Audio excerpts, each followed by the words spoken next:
Mesdames et messieurs, vous êtes sur WAB Info TV. Bienvenue en tout cas dans cette nouvelle vidéo. Aujourd'hui, on va essayer un peu de vous parler de l'actualité en ligne en République démocratique du Congo. Récemment, le gouvernement de la République a publié officiellement le remaniement du gouvernement, c'est-à-dire le nouveau gouvernement composé de 58 membres, dont 16 femmes.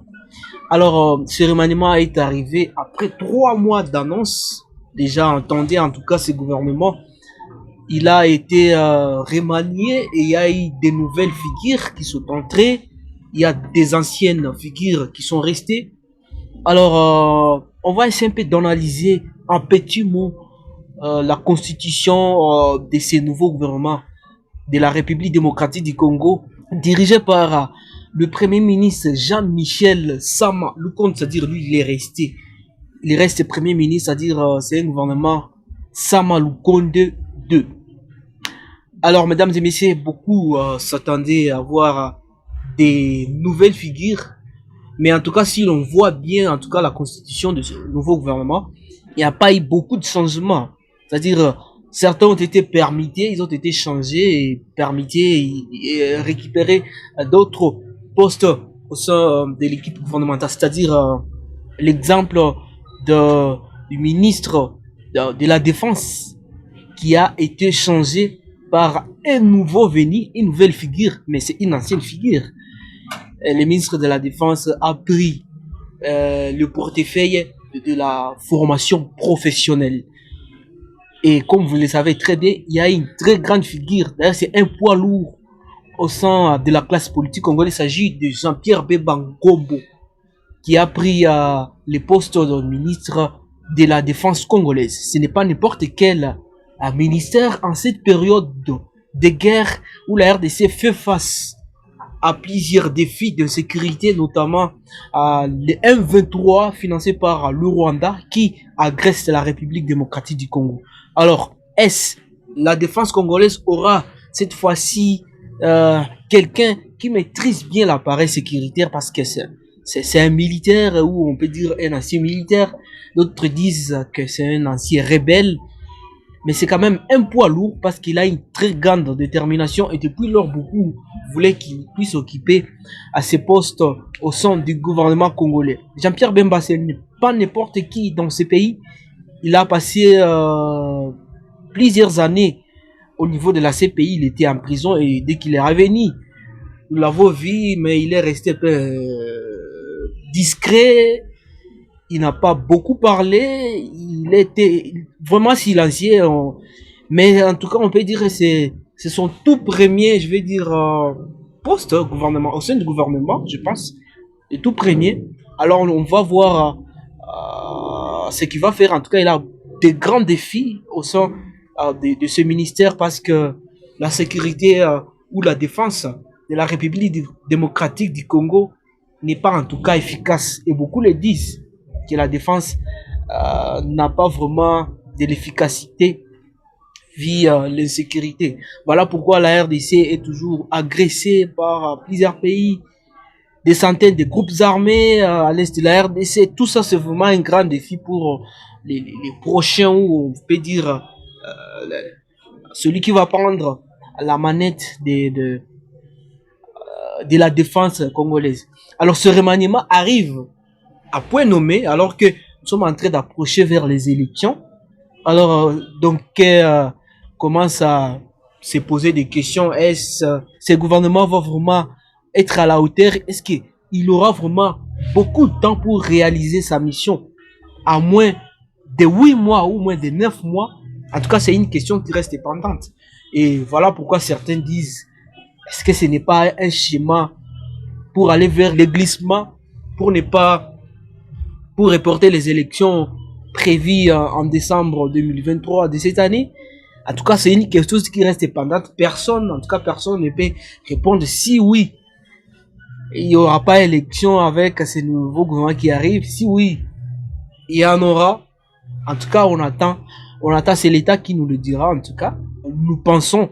Mais en tout cas, c'est des bonnes guerres. Cette façon pour les gens d'être dubitatif, de douter sur l'organisation des élections avec ce schéma actuel de ces nouveaux gouvernements.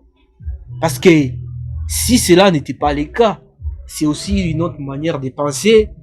Le président de la République pourrait songer à laisser attendre les élections et après les élections, il pourrait mettre en place un nouveau gouvernement. Mais quand il fait un remaniement juste comme à quelques mois, en tout cas, on ne sait pas. Mais bon, nous laissons l'État au temps, comme je l'ai dit. Alors, certains aussi commencent à penser que non, la constitution de ce nouveau gouvernement, surtout les gens de l'opposition, n'est qu'une manœuvre juste pour distraire et qui n'auront pas vraiment beaucoup à faire. C'est juste pour distraire le peuple congolais.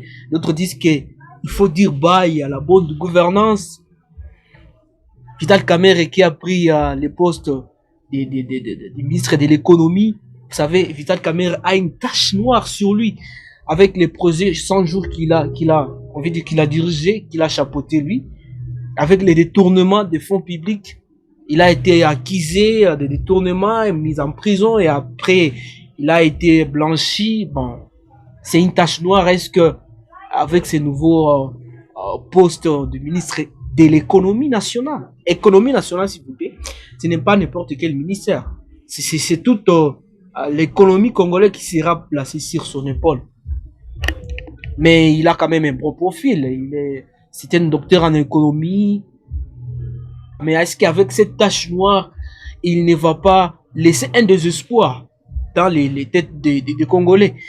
Est-ce que les Congolais vont lui donner en tout cas cet espoir ou cette confiance pour diriger ces ministères afin de relever l'économie congolaise ou de diversifier, si on peut le dire ainsi, l'économie congolaise qui actuellement vraiment est aux abois avec les taux d'échange actuellement, c'est en tout cas très compliqué. L'économie congolaise qui est toujours qualifiée par certains spécialistes d'une économie extravertie, c'est-à-dire qui dépendent de l'étranger, une économie extravertie.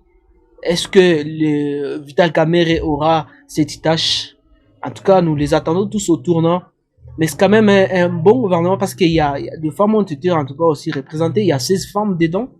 C'est quand même quelque chose. Avec ces 16 femmes, on peut dire c'est 28%. Hein. La ministre de la Justice, c'est une femme. Elle est restée avec son poste, Madame Rose Mutombo. En tout cas, il y a plusieurs femmes. Il y a d'autres qui ont été nommées comme la vice-ministre des Finances. La vice-ministre des Finances qui est entrée aussi, c'est une nouvelle figure. Il y a aussi au niveau du sport et loisirs, il y a une nouvelle figure aussi, mais très connue quand même parce que c'est un journaliste spécialiste, en tout cas qui a une très grande expérience en matière de sport. Il s'agit de Kabulo Mwana Kabulo, personne s'y attendait, qui va occuper ces postes du gouvernement. Mais quand même, c'est bon parce qu'il a déjà un bagage, on peut dire, suffisant pour conduire ces postes au sein du gouvernement. Mais bon, il y a certains qui sont toujours dubitatifs. Malheureusement, certains restent toujours négativistes. Ils voient tout en noir. Parce que personne d'autre ne peut faire à part eux. Comme les gens de l'opposition. Et pensent que non, il ne va rien faire. Et d'ailleurs, il va démissionner. Bon, on va voir. Mesdames et messieurs, c'est juste ça qu'on voulait discuter. Alors, je ne sais pas ce que vous pensez de ces nouveaux gouvernements. Vous pouvez nous en dire dans les commentaires, tout en vous abonnant sur votre chaîne, mais aussi en partageant cette vidéo. Au revoir. Merci, on est ensemble.